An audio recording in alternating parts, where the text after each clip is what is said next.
अगर आप चश्मे से या कॉन्टैक्ट लेंस से छुटकारा चाहते हैं but you have been told कि आप सिल्क के लिए लैसिक के लिए फिट नहीं हैं, तो प्लीज़ वॉच दिस वीडियो।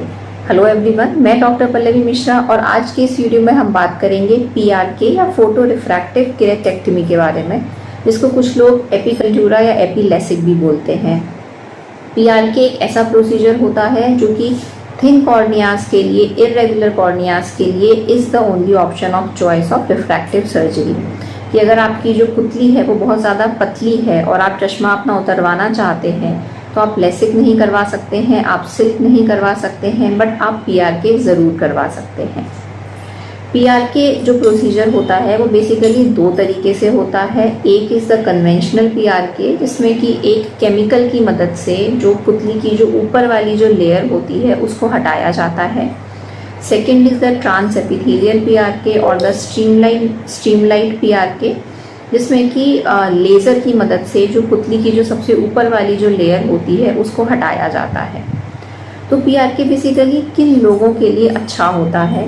देखिए, जैसा मैंने अभी पहले बताया, जिन लोगों की जो पुतली होती है वो काफ़ी पतली है, थोड़ा सा जिनकी जो कॉर्निया है वो इरेगुलर है, या फिर जो लोग किसी कॉम्बैट प्रोफेशन में हैं या कॉम्बैट स्पोर्ट्स में हैं, जैसे कि अगर आप आर्मी पर्सनल्स हैं, आप नेवी में हैं, पुलिस में हैं, या फिर अगर आप कुश्ती लड़ते हैं, आप हैवी वेट लिफ्टिंग करते हैं, या कोई भी कॉम्बैट अगर स्पोर्ट्स आपका प्रोफेशन है, तो ऐसे केसेस में आपके लिए सिल्क या लेज़र अच्छा नहीं प्रोसीजर है।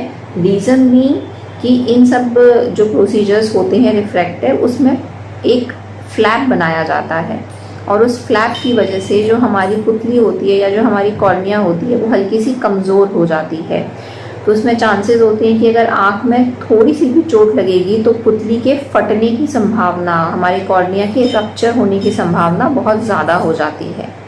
तो इस वजह से इस तरीके के केसेस में जो कॉम्बैट स्पोर्ट्स हैं, जिन लोगों का कॉम्बैट प्रोफेशन है, हम लोग लेसिक या फिर सिल्क नहीं करते हैं।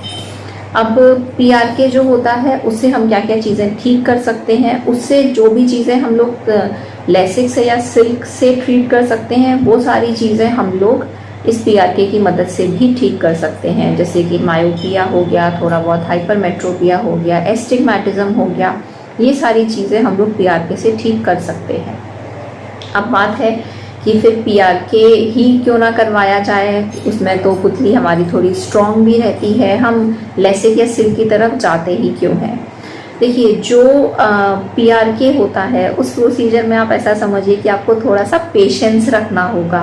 रीज़न भी कि स्टार्टिंग के कुछ दिनों में हमारी आँख में थोड़ा सा पेन होता है, थोड़ा सा ब्लरिंग होती है, तो आँख में थोड़ा सा चुभन गड़न हो सकती है। तो उसकी वजह से आँख में आपको लोग ना PRK की तरफ उतना जाते नहीं हैं और डॉक्टर्स भी उतना प्रेफर नहीं करते हैं अनटिल अनलेस उसका कोई इंडिकेशन ना हो।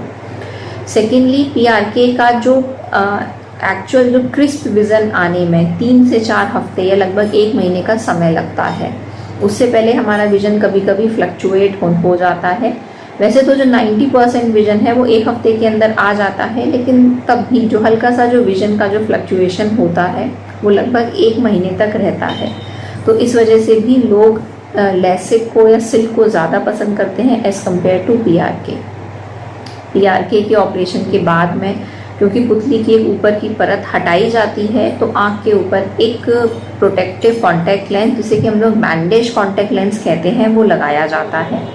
वो कॉन्टैक्ट लेंस सिर्फ और सिर्फ जो डॉक्टर होता है वो आपकी आँख में लगाता है, और लगभग 3 से 4 दिन के बाद जब वो जो लेयर होती है वो हील कर जाती है, तब वो डॉक्टर ही आपकी आँख से वो कॉन्टैक्ट लेंस को हटाता है।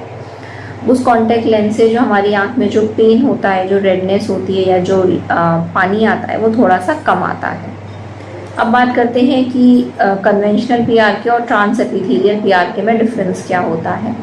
कन्वेंशनल PRK में जो हमारी ऊपर वाली जो परत होती है वो केमिकल की मदद से हटाई जाती है। ट्रांस एपिथेलियल या स्ट्रीमलाइट PRK में वो जो परत होती है वो लेज़र की मदद से हटाई जाती है। कन्वेंशनल PRK में जो रिकवरी टाइम होता है वो थोड़ा सा ज़्यादा होता है। ट्रांस एपिथेलियल PRK में वो रिकवरी टाइम कम होता है।